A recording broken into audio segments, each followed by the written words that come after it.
আমার মুখ চেপে ধরলো, অন্য হাতে আমাকে ওনার সাথে মিশিয়ে নিল। এত জোরে পেটে চাপ দিল, ব্যথায় আমার চোখ দিয়ে পানি পড়তে শুরু করলো। এটা দেখে শুভ্র পাগলের মতো বলতে শুরু করলো, সরি জানেমান, আমি বুঝতে পারিনি, রাগের মাথায় কি করে বসলাম। আমি চুপ করে কান্না করছি, কিছু বলছি না। কি হলো, এখনো কান্না করছো কেন? আর এমন করবো না, এবারের মতো মাফ করে দাও। করবো না মাপ, বজ্জাত হনুমান একটা। বলেছিলাম তো দুপুরে আপনার ভালোবাসার কথা ভেবে দেখবো।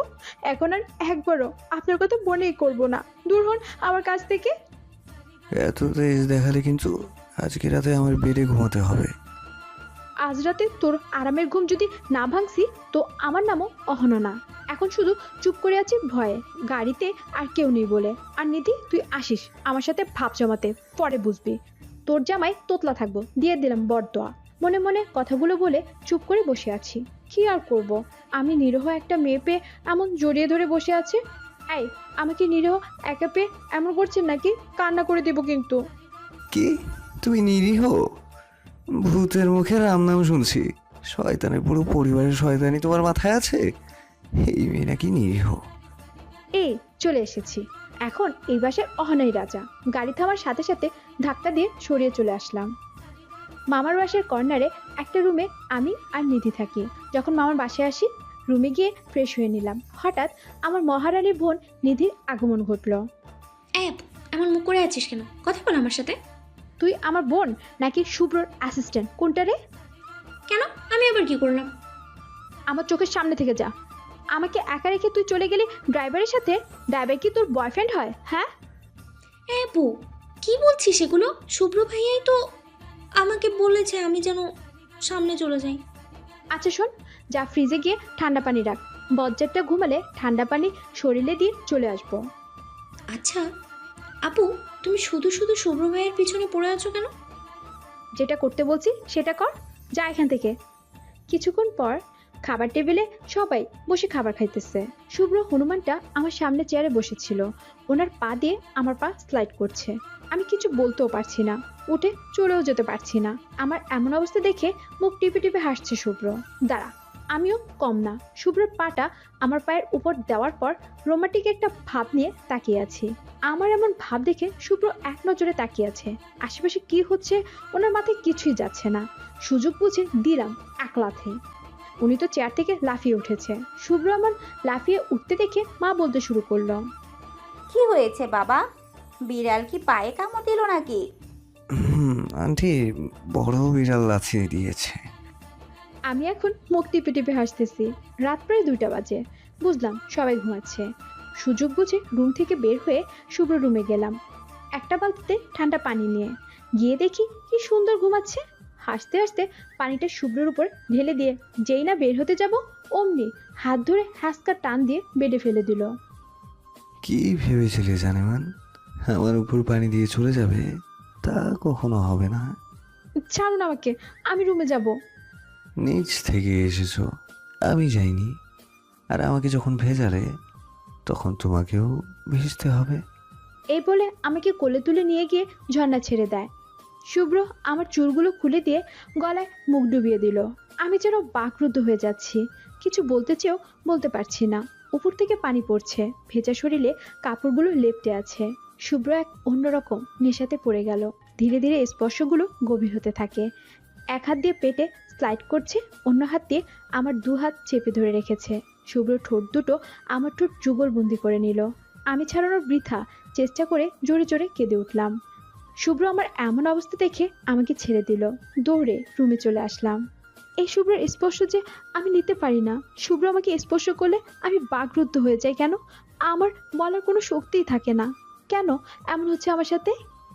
পরের দিন বিকালে বাসায় চলে যাচ্ছি। শুভ্ররাও এখন চলে যাবে। কিন্তু কালকে রাতের পর থেকে আমি আর শুভ্রর সামনে যাইনি।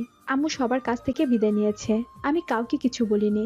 আমি জানি বিদায় নিতে গেলে শুভ্র সামনে পড়তে হবে। পরের দিন সকালে অফিসে যাচ্ছি, কিন্তু অনেক লজ্জা লাগছে। আমি শুভ্রর সামনে কি করে যাব? না যেও কোনো উপায় নাই, কারণ আমি ওনাদের সাথে চুক্তিবদ্ধ। অফিসে যাওয়ার পর, এতদিন অফিসে আসেননি কেন মিস অহনা? স্যার, আম্মু তো ফোন করে বলেছিল। তাও কেন জিজ্ঞাসা করছেন? তো কি হয়েছে, আপনি তো বলেননি। তা এখন আমাকে কি করতে হবে? সিম্পল, কান ধরে সবার সামনে দাঁড়িয়ে থাকেন, নয়তো আমাকে একটা কিস করেন। আমি অবাক দৃষ্টিতে দাঁড়িয়ে আছি। এই কি সব বলছেন আপনি? মাথা ঠিক আছে? আমি একদম ঠিক আছি, যা করতে বলেছি তা দ্রুত করো। বজ্জাত হনুমান, তোকে এখন আমার বটগাছের মগডালায় ঝুলিয়ে রাখতে ইচ্ছে করছে। এখন আমি কি করব? এই যে ভাবনা জগতের রানী, আপনাকে ভাবতে বলিনি, যেটা করতে বললাম ওইটা করেন। করব না। না করলে কি করবেন আপনি? কি আর করবো বলো, তুমি যেটা পারো না আমি এটা করে দেখাবো। আমার দিকে এগিয়ে আসতে আসতে বলল। এরই মধ্যে মাহিম কেবিনে ঢুকে দেখে ফেললো। মাহিমকে দেখে উনি আমার থেকে দূরে সরে গেল। কি হলো মাহিম, আপনি নক করে ঢুকেননি কেন? সরি স্যার, ভুল হয়ে গিয়েছে। ফাইলটা নিন স্যার। আমি এই সুযোগে কেবিন থেকে বের হয়ে এসেছি। ভাবতেছি, এখন যদি মাহিম অফিসের কাউকে বলে তাহলে সবাই আমাকে খারাপ বলবে, শুভ্রকে না। হঠাৎ মাহিম এসে বলল, স্যারের সাথে তো দেখছি ভালোই জমে উঠেছে আপনার। মুখ সামলে কথা বলুন, কি বাজে বকছেন। যা দেখলাম তাতে আবার মুখ সামলে কি বলবো? তা আমাদেরও একটা চান্স দেওয়া যায় নাকি? এটা শুনে আমার চোখ দিয়ে পানি পড়তে লাগলো। আমি চলে আসলাম শুভ্রর কেবিনে। এই জানেমান, কাঁদছো কেন বলো আমাকে। কিছু না, এমনি। ছবেন না আমাকে। আচ্ছা চলো তোমাকে বাসায় পৌঁছে দিয়ে আসি। যাব না আমি আপনার সাথে, একাই যেতে পারি আমি। এই বলে অফিস থেকে বের হয়ে গেলাম। সাথে সাথে শুভ্র বের হলো। আমি একটা রিক্সা নিলাম। কিছু দূর যাওয়ার পর দেখলাম শুভ্রর গাড়ি রিক্সার পেছনে। আমি রিক্সা থেকে নামার সাথে সাথে জোর করে ধরে গাড়িতে নিয়ে বসায়। চারুন, কি করছেন? মানুষ দেখছে, আমাকে খারাপ বলবে। কেউ দেখছে না, মানুষ দেখলে আমার কি, আই ডোন্ট কেয়ার। আপনার কিছু না, আমার অনেক কিছু। কেন আসছেন আমার পিছন পিছন? ভালোবাসি তাই। কান্না করলে কেন এটা বলো। বলবো না, আমাকে যেতে দিন। উনি আমার হাত ধরে আমার দিকে তাকিয়ে আছে। চারুন, কে আপনি? হ্যাঁ, কোন অধিকারে আমার হাত ধরেছেন? প্রত্যেক দিন একটি কথাই বলো, অধিকার। যাও, খুব দ্রুত আমি এটা তোমায় বুঝিয়ে দেব। মনে রেখো মিস অহনা। আমি গাড়ি থেকে নেমে বাসায় চলে আসলাম। আর কিছুই বললাম না। রাতের বেলায় বাসায় যাওয়ার পর আম্মুর সাথেও কথা বলিনি। রুমের এক কোণে বসে আছি। বারবার মাহিমের কথাগুলো মনে হচ্ছে। কি বললো এগুলো? হঠাৎ আম্মু বলল, অহনা, তোর কি কিছু হয়েছে? তুই এভাবে বসে আছিস কেন? মা, কিচ্ছু হয়নি, এমনি ভালো লাগছে না। যাও তো তুমি। তুই এমন ব্যবহার কেন করছিস অহনা? কি হয়েছে মায়ের কাছে বল। কিছু হয়নি মা, সরি, ভুল হয়ে গেছে। আমার এভাবে কথা বলা ঠিক হয়নি। মা চলে গেল, রাগ করেছে আমার ব্যাপারে হয়তো। পরের দিন অফিসে। আজকে অফিসে আসার পরেই সবাই আমার সাথে কেমন যেন ব্যবহার করছে। কেউ কেউ তো বলছে মেয়ের চরিত্রের দোষ আছে, নয়তো এমন করতো না। অনেক কিছুই বলছে। সব শুনো, আমি চুপ করে আছি। কি বলবো আমি? শুভ্রকে ব্যাপারটা জানানো দরকার। যাই শুভ্রর কেবিনে। যেই না আমি শুভ্রর কেবিনে ঢুকতে যাব, মাহিম আমার হাত ধরে হ্যাসকা টান দিয়ে দেয়ালের সাথে এক হাত চেপে ধরে। আমার খুব কাছে চলে এসেছে, তাও শুভ্রর কেবিনের সামনে। শুভ্র দেখলে আমাকে আজকে শেষই করে দিবে। এত ছটপট করছো কেন? কালকে তো শুভ্রর কাছে এমন করনি। শুধু কি শুভ্রকেই ভালো লাগে নাকি? সাহস তো কম না। আপনি আমাকে স্পর্শ করলেন কেন? আমার ভুল হয়েছে। ওই দিনই